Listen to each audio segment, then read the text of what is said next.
Everyone, good morning. আমি রাজেশ, আপনারা দেখছেন রোজকারের গল্প ব্লগ চ্যানেল ডে 8। তো আমরা আজকে খুব মজা করব। তো সকাল সকাল আজকে বন্ধুরা জগন্নাথ দেবের প্রসাদ বেরোনোর আগেই পেয়ে গেছি। তো আমরা এই প্রসাদটা খাবো, দিয়ে বেরোবো। মেয়ের কিছু কেনাকাটি করার আছে, আর কালকে মেয়ে স্পেশালি কি একটা পেয়েছে সেটাও রিভিল করব। তো বন্ধুরা ততক্ষণ পর্যন্ত সঙ্গে থেকে। বন্ধুরা কালকে আমার মেয়ের স্কুলের এক্সাম ছিল, ড্রয়িং এক্সাম ছিল। তো ড্রয়িং এক্সাম থেকে কি পেয়েছে সেটা রিভিল করানোর ব্যাপার ছিল, তোমাদেরকে বলবো ভেবেছিলাম। তো বন্ধুরা ও কালকে খুব ভালো রেজাল্ট করেছে, ও মেডেল পেয়েছে কালকে। এই যে মেডেল, এই মেডেল পেয়েছে। ওর মা ওই দিক থেকে খাওয়ার জন্য যাচ্ছে, তো আমার মেয়েও যেতে চাইছে। এই যে মেডেল পেয়েছে। তো আমার মেয়ে কেমন লাগছে একটু বলো। যাই হোক, বকাঝকা করি বটে, তবে ওর কাজটা ঠিকঠাক করে যাচ্ছে। তো যাই হোক বন্ধুরা, আরো অনেক কিছু দেখার ব্যাপার আছে। আজকে জগন্নাথ দেবের পুজো আছে, বিকেলবার রথ টানাটানির ব্যাপার আছে। ও হ্যাঁ, আর একবার যখন কম্পিটিশন করেছিল তখন এটা পেয়েছিল। তো বন্ধুরা ও অ্যাকচুয়ালি যেটাই করে কম্পিটিশন চ্যাম্পিয়নশিপ সেটাই পায়। তো পড়তে বেশি বসে না, কিন্তু যেটুকু পরে সলিড করে। তো বন্ধুরা ওর এই দুটো মেডেল রয়েছে অলরেডি। তো বিকেলবেলা আমরা যাব রথযাত্রাতে, তোমাদেরকে দেখাবো। তো এভরিওয়ান, আমরা বেরিয়ে পড়েছি মার্কেট। মেয়ের জন্য কিছু জামা কাপড় কিনে নিয়ে দেখা হচ্ছে দোকানে। এই ফ্রকটা পছন্দ হয়েছে? বাহ, দারুণ দারুণ দারুণ। এ তাকাই দিকে, এইটার সাথে মানাবে বন্ধুরা? হ্যাঁ ঠিক আছে। তো বন্ধুরা মেয়ে চলে এসেছে ফ্রক কিনতে, আজকে ব্যান্ডেলে আছি। তো যাই হোক ফ্রেন্ডস, ও এখন ফ্রক পছন্দ করুক, দেখা যাক ওর কোনটা চয়েস হয়। তোমরা সঙ্গে থাকো, তোমরাও দেখতে পাবে যে ও কী পছন্দ করে না করে। আর হাতটা দেখি, হাতটা এই কিরে পাগলি, হাতটা দেখা, দেখো হাতে কত রকম চুড়ি পড়েছে। মানে শ্রাবণ মাস আসতে না আসতে যেন সবুজ চুড়ির একটা বিরাট সম্ভার। এই একটা শর্টস, এটাও তো ভালো চাদর। এটা তোর পেছন দিকে যেটা আছে এটাও সুন্দর। দেখি ঘোর আমার দিকে। হ্যাঁ তোর ভালোই লাগে বাবু, খারাপ লাগে। পেছনে বেল্ট আছে তো? ব্যাস, কোমর বন্ধনী আছে তো? হ্যাঁ কোমর বন্ধনীটা এই তো। তো মনে হচ্ছে মেয়ের এটাই পছন্দ হবে বন্ধুরা, দারুণ লাগছে ওকে এটা পরলে।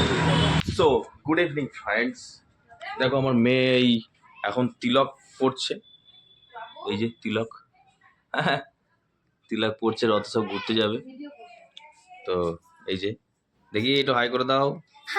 হ্যাঁ ও ড্রেস আপ করে নিয়েছে অলরেডি।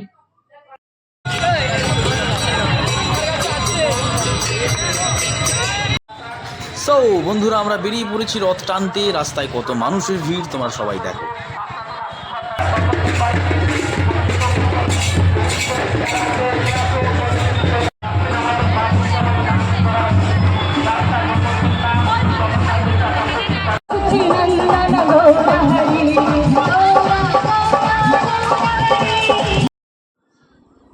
আষাঢ়ের মেঘাচ্ছন্ন আকাশ, বাতাসের বুক চিরে শোনা যাচ্ছে শঙ্খ আর উলুধ্বনির ধ্বনি। চারিদিকে লক্ষ লক্ষ মানুষের ভিড়, আর ঠিক মাঝখানে শোভা পাচ্ছে সুসজ্জিত বিশাল রথ। রথের দড়িতে হাত রাখলেই যেন মনে হয় জগতের নাথ সাথে আমাদের আত্মার এক অদৃশ্য বন্ধন তৈরি হলো। কি তিনি জগন্নাথ, বিশ্বের অধিপতি, অথচ আজ তিনি সাধারণ মানুষের ভিড়ে মিশে যেতে নিজের মন্দির থেকে বেরিয়ে এসেছেন। জগন্নাথ, বলরাম আর সুভদ্রা, এই তিন দেবতার রথযাত্রার প্রতিটি মুহূর্ত যেন আমাদের শেখায় সমতা, প্রেম ও ত্যাগের কথা।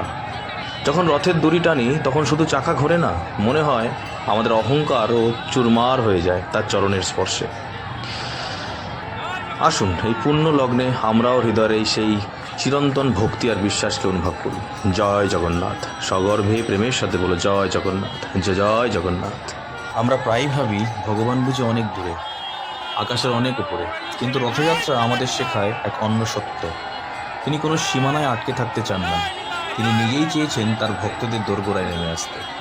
রথযাত্রার এই কাঠের রথ তো কেবল একটি বাহন নয়, এটি আমাদের জীবনের প্রতীক। মন যখন সংসারের মোহে স্থবির হয়ে যায়, তখন জগন্নাথের দড়ি ধরা মানে নিজের জীবনের লাগামটুকু তার হাতে তুলে দেওয়া। তিনি তো শুধু বিগ্রহ নন, তিনি আমাদের বন্ধু, তিনি আমাদের আশ্রয়। তিনি জানেন আমাদের না বলা কথাগুলো, আমাদের চোখের জলের ভাষা। রথের দড়িতে হাত দেওয়ার সময় চোখ বন্ধ করে একবার বলুন, হে প্রভু, আমি তোমার কাছে কিছু চাইতে আসিনি, শুধু তোমার হাতে এসেছি, দেখবেন সেই মুহূর্তেই ভেতর থেকে এক অদ্ভুত শান্তি নেমে আসবে। তিনি কোথাও হারিয়ে যান না, তিনি সর্বদা আমাদের হৃদয়ের রত্ন সিংহাসনেই বসে আছেন। জয় জগন্নাথ।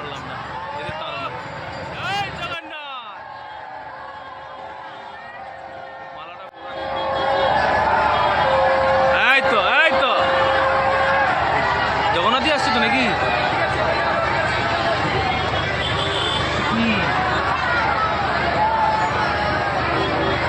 হ্যাঁ, জয় জগন্নাথ।